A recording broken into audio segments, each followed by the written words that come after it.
합니다.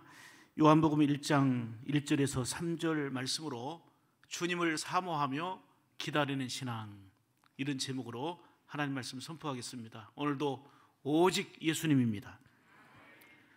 신앙생활은 예수님을 생명의 구주로 믿고 그에 합당한 삶을 사는 것입니다. 예수님을 믿었다면 믿는 자다운 합당한 삶이 필요하다, 그 얘기입니다. 신앙의 핵심은 하나님이 창조주라는 거죠. 아멘. 하나님은 창조주, 우리는 피조물이기 때문에 확실하게 이 창조신앙을 가지고 살아가는 거, 이게 든든한 우리의 신앙의 요소입니다. 자, 창조신앙이라는 거는 우리가 이 땅을 살아가지만 모든 것을 공급해 주시는 분이 누구시라는 거예요? 하나님이시라는 거예요. 하나님이 공급자고 모든 것을 주신 하나님이 절대 주권을 가지고 있기 때문에 다시 회수해 갈 수 있다는 회수권자라는 거예요. 생명도 주셨으니 생명도 부르시고 회수하시는 거예요. 하나님이 창조주고 우리는 피조물로서 그분의 사랑과 은총 가운데 거하고 있다는 거, 이 영적인 질서가 늘 세워질 때에 우리가 죄범하지 않고 감사하고 하나님을 영화롭게 할 수 있는 생활이 되는 것입니다. 모든 주권이 하나님께 있는 것입니다. 그 다음에 예수님을 구주로 믿는 거 아닙니까? 모든 인간은 죄인이에요. 죄의 결과는 사망입니다. 형벌이거든요. 그 형벌, 그 사망 가운데 빠질 우리 인간을 구원하기 위하여 예수님이 친히 오셔서 십자가 지셨고 우리 대신에 그 고난 당하시고 우리를 생명을 살리셨잖아요. 다시 말하면 우리의 구주가 되셔서 우리의 모든 죄를 사해 주시고 죄악 가운데, 형벌 가운데서 건져 주신 것입니다. 그래서 우리 십자가 신앙, 그리고 이 구속 신앙, 다시 말하면 이 신앙은 우리가 빼놓을 수 없는 핵심 중에 핵심이에요. 십자가 신앙을 우리가 본질이 흐려져서는 안 되겠고, 그걸로 끝나지 않아요. 십자가로 끝나지 않고요, 죽으셨다가 말씀하신 대로 다시 살아나신 부활신앙, 그리고 지금도 복음의 증인으로 살아가는 우리의 삶 가운데 함께 하시는 임마누엘 신앙, 이게 우리의 신앙의 기둥이에요. 모든 성경은 예언대로 이루어졌습니다. 예언한 말씀들이 그대로 성취되었어요. 그런데 아직 이루어지지 않은 게 있는데, 내가 다시 오마라고 말씀하셨거든요. 재림이에요, 재림. 2000년 전에 우리의 구원을 위해서 예수님 오신다고 말씀한 구약 성경이 그대로 이루어진 것처럼 다시 오시마 말씀하신 예수님의 그 예언은 그대로 성취될 줄 믿습니다. 다시 오실 주님을 기다리는 재림신앙으로 늘 깨어 근신하며 살아가는 것이 오늘 그리스도인으로서 합당한 삶이다, 이렇게 말씀드릴 수 있습니다. 또 한 가지 중요한 것은 매 순간 보혜사 성령님을 모시고 사는 신앙입니다. 성령님은 보혜사로 지금도 우리 곁에 계셔서 우리를 대변해 주시고 위로해 주시고 함께해 주십니다. 그러므로 성령님을 늘 중심에 모시고 살아가는 그런 삶이 우리에게 필요한 것입니다. 성령님이 내 안에 계시니까 죄악을 이기고 미움을 이기고 감사하며 기쁨으로 무엇보다도 하나님의 기뻐하시는 뜻을 따라 살게 되는 것입니다. 자, 창조신앙, 예수 그리스도를 구주로 믿는 구속신앙, 보혜사 성령님이 지금 이 순간도 우리와 함께 하신다는 분명한 신앙으로 무장하시기를 축복합니다. 12월 첫째 주일 되면 참 저는 감회가 새롭습니다. 왜냐하면 26년 전에 우리 샘물교회가 새로 시작되어진 그 시작이 바로 12월 첫 주일이기 때문입니다. 26년 전 부목사로 시봉하던 교회에서 1995년 11월 26일 마지막 성별 예배를 드렸어요. 마지막 고별 예배를 드리고 창립 예배를 준비하면서 첫 번째로 잘 썬팅도 안 되고 준비도 안 된 상황에서 그냥 예배 드린 거예요. 12월 16일을 창립으로 정해놓고, 그때 송전섭 장로님 네 분, 지금 고인이 됐습니다마는 노이상 목사님 내외, 그리고 우리 두 사람 해갖고 6명이 첫 번째 예배를 드리면서 12월 16일 창립 예배를 준비하면서 출발했습니다. 이렇게 시작된 전주 샘물교회가 이제 다음 주면 26주년을 맞이하게 되고 놀라운 역사, 풍성한 역사를 이루게 됐습니다. 상가 2층에서 꿈과 비전을 가지고 5년을 지냈고, 그리고 바로 이곳입니다마는 졸업식 예배당을 하나 사갖고 올 때 얼마나 기뻤습니까? 비가 오면 비는 샜지만 그때 남자 여자 할 것 없이 다 그 지붕 위까지 올라가서 페인트 칠을 하고, 그리고 비 오는 거 비 새는 거 막아보겠다고 낡은 커튼이지만 그 커튼 놓고도 우리에게도 건물이 있다는 게 얼마나 감사했던지, 그 졸업식에서 우리는 조금씩 확장하면서 15년을 지냈습니다.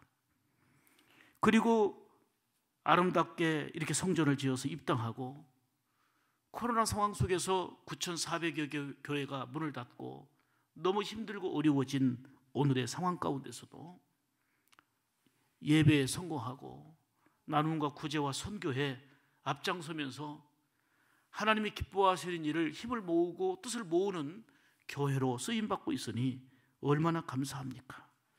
모든 것이 다 하나님의 은혜입니다. 정말 감사한 마음으로 오직 하나님께 영광을 돌릴 뿐입니다. 그리고 이렇게 귀하고 복된 우리 샘물 가족들이 있으니 얼마나 든든하고 얼마나 고맙고 얼마나 감사한지 모르겠습니다. 이제 수많은 십자가, 수많은 교회 중에 하나가 아니라 좀 불편해도, 좀 희생을 해도, 좀 힘들어도 이 시대에 하나님이 원하시는 귀한 교회로서, 성도로서 사명을 다할 수 있기를 간절히 축복합니다. 절대로 세속에 물들어서는 안 되겠습니다. 결코 세상에 추한 꼴을 보이거나 덕을 잃지 않도록 힘써야 합니다. 그러기 위해서는 편리한 생활만 추구하지 마세요. 일부러 고생하고 일부러 불편할 건 아니지만 편리함만 따르다 보니까 조금만 불편하면 신앙도 어긋나고 사명도 어긋나고 일그러지는 경우가 많습니다. 여러분, 좀 불편해도 주님의 크신 은혜를 생각하며 주님이 원하시는 일에 집중하십시다. 희생하고 봉사하고 나누고 섬기고, 그리고 주님이 말씀하신 거를 감당하려다 보니까 편한 게 아니고 불편해요. 여러분, 그 불편함이 복인 거예요. 그 수고가 복인 거예요. 그 희생이 결국은 어느 한켠을 밝게 만드는 거고 주님을 영화롭게 하는 거 아니겠습니까? 놀라운 은혜에 반응하며 살아가는 건강하고 복된 신앙이 우리의 생활 가운데서 이루어지기를 간절히 원합니다. 오늘은 교회력으로 대강절 두 번째 주일을 맞이했습니다. 지난주 말씀드린 대로 이 대강절 혹은 대림절은 약속하신 대로 오신 성탄하신 예수님을 기다리는 그러한 절기입니다. 대강절은 오다라는 뜻에서 유래한 말입니다. 성탄절 4주 전부터 성탄절까지 그 전 4주간을 가리키는 것입니다. 사순절은 예수님의 고난에 동참하면서 부활의 기쁨과 은혜를 사모하는 절기라고 한다면, 대강절, 대림절은 성탄하신 예수님을 기다리면서 경건하게 살아가는 절기입니다. 더 나아가 다시 오실 예수님을 믿음으로 사모하며 기다리는 절기입니다. 늘 하나님 앞에서 살아가면서 좀 더 깨어있는 신앙으로, 경건한 신앙으로 살면서 주님 기다리는 귀한 정결한 신부되어 살아가고자 하는 이런 태도인 거죠. 여러분, 우리의 위기는 뭘까요? 코로나가 이제 조금 더 종식되는가 싶었더니 더 전염이 5배나 강한 이러한 전염병이 지금 또 한국에 상륙됐습니다. 우리에게는 여러 가지 예기치 않는 위기들이 연속이 될 것입니다. 그게 종식이 되면 또 어떤 일들이 우리 앞에 전개될지 아무도 예상할 수 없습니다. 여러분, 이런 전염병의 위기, 경제의 위기, 건강의 위기, 많은 위기가 있지만 이 모든 것과 비교할 수 없는 가장 큰 위기는 이런저런 이유 때문에 우리의 삶 중심에 예수 그리스도를 잃어버리고 있다는 것입니다. 이런 이유 저런 이유 때문에 예수님과 멀어지고 있다고 하는 것은 전부를 잃어버리는 거기 때문에 위기 중에 위기입니다. 더 심각한 것은 위기를 모르고 산다는 거예요. 위기를 못 느끼고 예수님을 멀리하고 예수님을 잊어버리고도 위기인 것조차 모르고 산다는 사실입니다. 다시 오실 주님을 기다리는 신앙으로 우리가 재무장하고 성탄하신 예수님, 우리를 구원하기 위하여 약속하신 대로 오신 우리 주님을 맞이하는 이 대림절을 통해서 근본적이고 절대적인 신앙이 회복되는 역사가 있기를 간절히 축복합니다. 오늘 본문은 말씀으로 오신 예수님에 관한 아주 강조의 말씀입니다. 예수님은 2000년 전에 이 땅에 오셨는데 그때 2000년 전에 오신 사건으로 끝나지 않고 지금 현재 우리의 삶 가운데서도 찾아오셔서 함께 하십니다. 성령으로 오셔서 우리 마음을 헤아려 주시고, 아멘, 어루만져 주시고 필요한 것들을 공급해 주십니다. 또 부활하신 주님이 승천하시고 하실 때 뭐라고 말씀하셨어요? 내가 다시 온다. 그때는 심판하기 위하여 다시 온다. 여러분, 예수님이 오시면 그게 우주적 종말이 되는 거예요. 한 사람은 밭을 갈다가, 두 사람이 밭을 갔다가 한 사람은 올려가고 한 사람은 그 자리에 남고, 이거는 구별된다는 거예요. 영원히 구별된, 남자와 여자로 구별되는 게 아니에요. 공부 잘하고 못하고로 구별되는 게 아니에요. 경제력이 있고 없고로 구별되는 게 아니에요. 예수를 믿는 자는 약속한 대로 들어가고 예수를 믿지 않는 자는 영원한 형벌에 처하게 되니, 세상에 가장 안타깝고 속상한 것은 암투병하고 식물인간으로 살아가는 게 불쌍한 게 아니고, 예수를 생명의 구주로 알지 못해서 지금은 반짝이게 살지만 영원한 형벌에 처할 그 가족들이 불쌍하고 그 이웃들이 불쌍하기에 우리는 교회의 부흥을 위해서가 아니라 그 생명을 살리기 위하여 복음 전하고 예수님 전하는 거 아닙니까? 물론 사람들은 이걸 모르기 때문에 교회 부흥시키려고, 교회 성장시키려고 전도라고 하는 거 하는가 보다 이리 생각할 수 있지만, 우리가 복음의 가치를 알기 때문에 다른 거 다 주고 있어도 예수 잃어버리면 영원한 지옥 형벌을 받기에 그들이 이 땅에서 복되고 아름다운 삶을 살아야 되겠지만, 영원한 삶을 살도록 욕을 먹어가면서도 수고하면서도 불편한 신앙생활 하면서도 그들에게 사랑을 전하고 그들을 위해 기도하며 그들에게 친절 베풀며 그들에게 감동 주며 아무런 반응 없어도 힘쓰고 노력하는 거 아닙니까? 사랑하는 여러분, 성탄의 주님을 기다리며 지금 이 순간도 우리의 삶 가운데 찾아오시는 주님을 기다리는 그런 신앙으로 살아가기를 간절히 축복합니다. 그럴 때 매 순간 승리하게 되며 더 나아가 하나님의 기쁨이 되고 세상에 향기를 바라는 그리스도인의 삶이 될 줄 믿습니다. 오늘 본문을 통해서 하나님은 우리가 사모하고 기다려야 할 예수님에 대해서 세 가지로 이렇게 증거해 주고 있습니다. 첫째로 우리가 사모하며 기다려야 될 주님은, 따라서 합시다, 태초부터 하나님과 함께 계신 분. 아멘. 이거는 뭐 신학적으로, 조직 신학적으로 얘기하면 그리스도의 선제성 이렇게 말합니다. 1절 2절 말씀 보시면 태초에 말씀이 계시니라, 이 말씀이 하나님과 함께 계셨으니, 태초에 말씀이 계셨는데 이 말씀이 하나님과 함께 계셨다는 거예요. 이 말씀은 곧 하나님이시라. 그가 태초에 하나님과 함께 계셨고, 아멘. 여러분, 말씀이신 예수님은 마리아의 몸을 통해서 이 땅에 육신적으로 오셨습니다마는 육신을 오시기 전 태초부터 하나님과 함께 하신 분이에요. 본문의 태초는 창세기 1장 1절의 태초와는 달라요. 창세기 1장 1절은 태초에 하나님이 천지를 창조하셨다 말씀하잖아요. 오늘 본문의 태초와 창세기 1장 1절의 태초는 달라요. 창세기의 태초는 세상이 만들어진 처음 시작을 말하는 거예요. 세상이 만들어진, 창조되어진 그때 처음 만들어졌다 그 말입니다. 그런데 오늘 본문의 태초는 그 이전 영원을 말하는 거예요. 영원을 말하는 거예요. 예수님은 영원하신 분이다 그 얘기입니다. 요한복음 17장 5절에도 아버지여, 창세 전에 내가 아버지와 함께 가졌던 영화로서 지금도 아버지와 함께 나를 영화롭게 하옵소서, 이는 친히 예수님께서 하신 말씀이에요. 또한 골로새서 1장 15절 보면 그는 보이지 아니하는 하나님의 형상이시요 모든 피조물보다 먼저 나신 이시니. 아멘. 피조물은 태초에 처음 창조하시고 하나님이 인간을 지으셨잖아요. 그보다 먼저 계신 분이 우리 주님이세요. 그분의 영원성을 얘기하는 거예요. 요한복음을 보면 그 유명한 예수님은 뭐뭐이다 7가지를 말씀하시잖아요. 그게 뭐예요? 나는 생명의 떡이다. 요한복음 6장 35절. 또 8장 12절에 보면 나는 빛이다. 빛이라는 거예요. 어두움을 물리치는 생명력 있는 빛입니다. 그 다음에 10장 9절에 보면 나는 양의 문이다. 양들이 통과해야 될 문이라는 거예요. 그리고 요한복음 10장 11절에 보면 나는 선한 목자다. 11장 25절에 보면 나는 부활이요 생명이다. 그리고 14장 6절에 보면 나는 길, 진리, 이것도 생명이다 말씀합니다. 그리고 요한복음 15장 1절에 보면 나는 포도나무이다. 다 예수님께 연결되고 붙어 있어야 영원한 생명을 얻는 거예요. 떡이신 예수님을 우리가 먹을 때, 그 생명의 양식을 취할 때 우리가 살게 되는 거예요.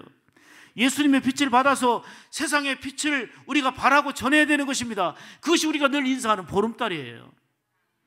양은 문이신 예수님을 통해야만 됩니다.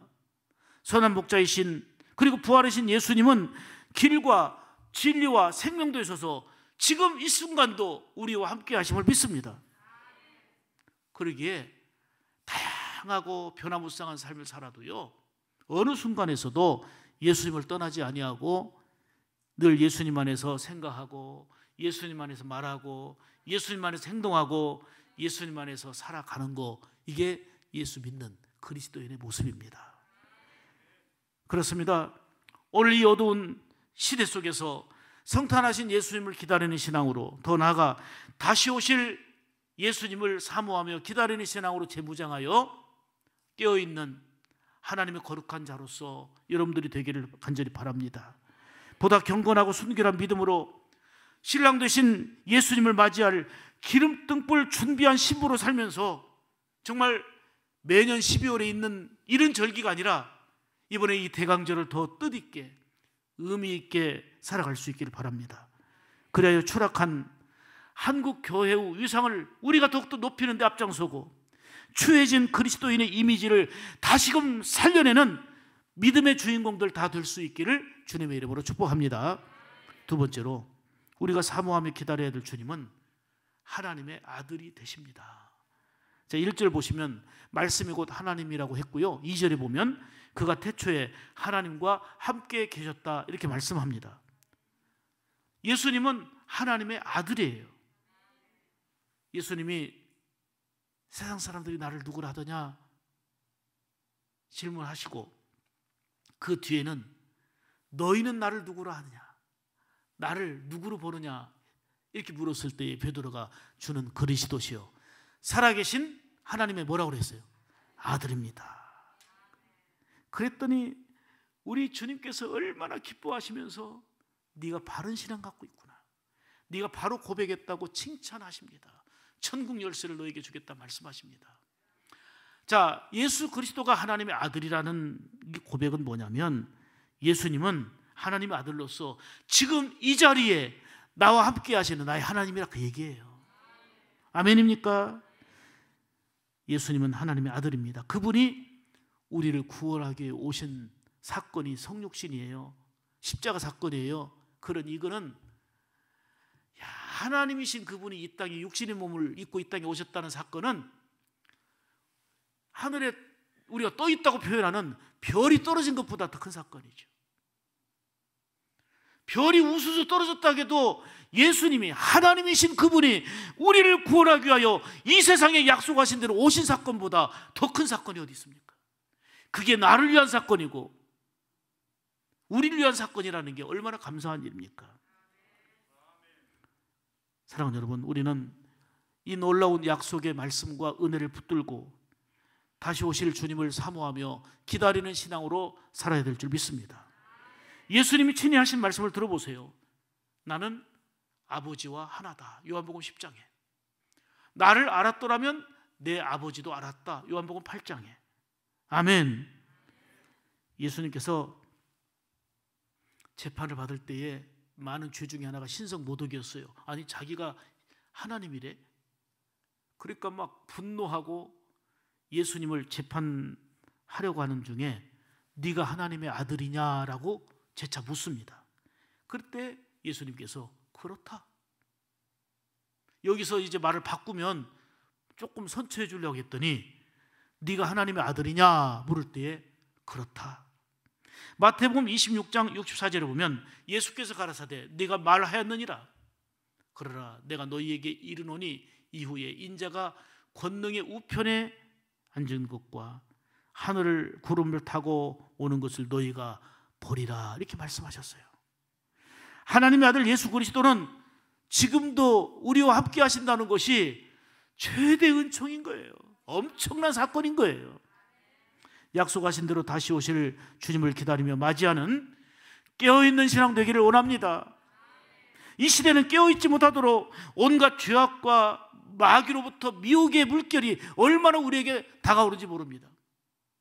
깨어있고 영을 분별하고 우리가 더욱더 바로 서야 될 때가 아닙니까? 그래서 성경은 정신을 바짝 차리라 말씀합니다. 마귀는 우는 사자처럼 두루 삼킬 자를 찾고 있기 때문입니다. 여러분, 대림절은 기다림인데 기다림은 소망 아닙니까? 우리가 예수님을 기다린다는 것은 어떤 절망의 상황도 이길 수 있는 소망 중에 소망인 것입니다. 물론 기다림에는 고난이 따르기 때문에 정말 인내가 필요해요. 좀 고난 가운데 힘든 가운데 기다린다는 거 참 쉽지가 않아요. 그렇지만 기다림은 소망이기 때문에 그 고난을 인내로서 이겨내야 되는 것입니다.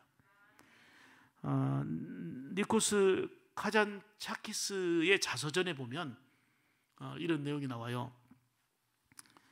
어느 날 봄날 그 정원에서 그 누에꽃을 이제 관찰을 합니다. 근데 꽃이 한쪽 조그마한 구멍이 뚫리면서 나비가 막 빠져나오려고 몸부림치는 이 장면을 보게 된 거예요. 구멍이 조금 생겼는데 그 틈 사이로 빠져나오려고 막 버둥버둥 몸부림치는 거예요. 이를 안타깝게 여기고 입김을 따스하게 불어주면서 그 고치 구멍으로 쉽게 빠져나올 수 있도록 도와줬어요. 그런데 이분의 따뜻한 기운을 받아가지고 이 나비가 고치 구멍을 쉽게 몸부림치지 않고 더 고통을 겪지 않으면서 이제 쉽게 빠져나왔는데 나오자마자 손바닥 위에서 죽어버린 거예요.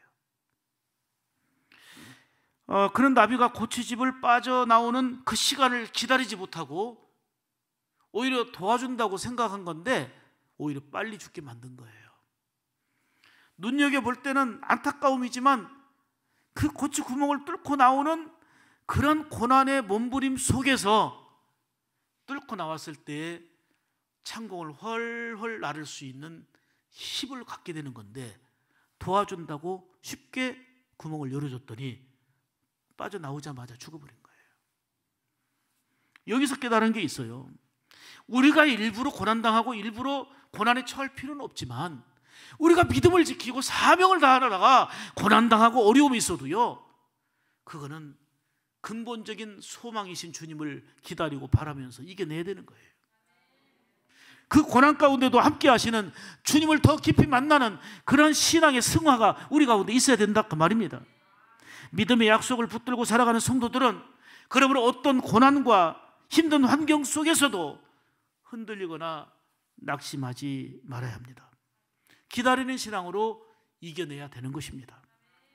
농부는 열심히 씨를 뿌리고 열심히 일하고 그리고 추수를 기다립니다. 그런데 추수 기다리기까지 가뭄도 만나고 태풍도 만나고 그래서 엄청난 피해를 겪기도 합니다. 그래도 추수를 기다리며 최선을 다하잖아요. 이처럼 하나님의 아들이신 예수님을 믿음으로 기다리는 신앙으로 살아라. 이게 바로 오늘 본문을 통해서 우리에게 주시는 메시지입니다. 대강제를 맞이해서 하나님의 아들이신 예수님이 여러분의 삶 중심에 계시기를 주님의 이름으로 축복합니다. 세 번째로 우리가 사모하며 기다려야 될 주님은, 우리 주님은 우리의 삶의 목적이요 이유가 되십니다. 아멘. 3절 보실까요? 만물이 그로 말미암아, 만물이 예수님으로 말미암아 지은 바 되었으니 지은 것이 하나도 예수님 없이는 된 것이 없느니라. 이 말씀을 세번역 성경에 보니까 모든 것이 예수님을 통해서 지어졌다라고 되어 있어요. 예수님을 통해서. 그렇습니다. 예수님은 모든 시작의 원인이요 삶의 궁극적인 목적입니다. 영원한 생명을 주시는 예수님은 그야말로 우리의 삶의 이유 아닙니까? 우리의 삶 가운데 예수님이 계시면 전부 가진 거예요.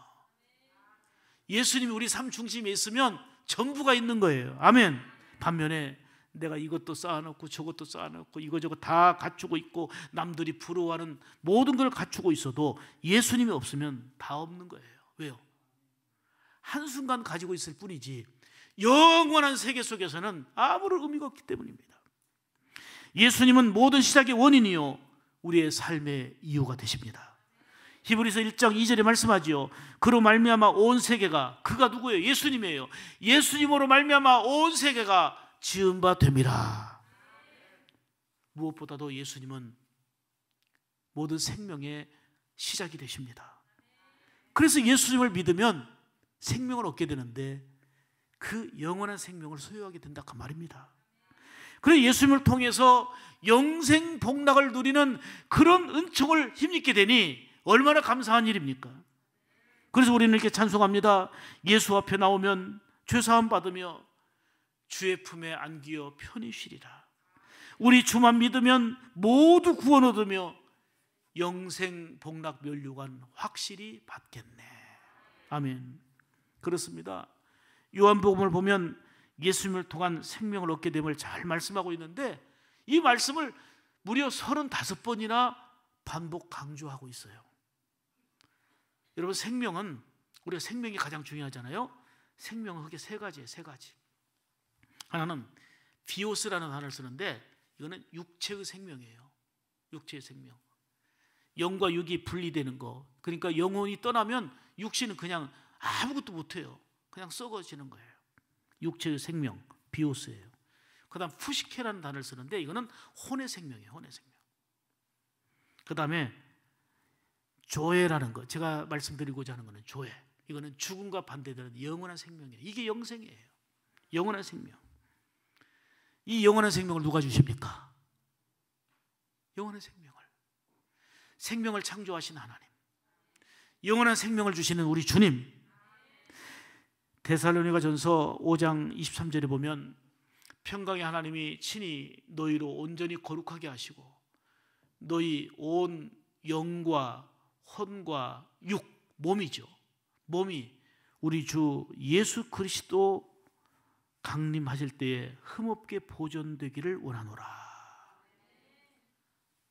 육의 생명, 혼의 생명, 영원한 생명이 바로 주 예수 그리스도의 강림하실 때까지 흠없게 보존되어지기를 거룩함으로 살아가라 말씀하고 있습니다. 요한복음 3장 16절에 잘 하시는 거죠. 주 예수 그리스도를 믿으면 멸망하지 않고 영생을 얻는다 그랬잖아요.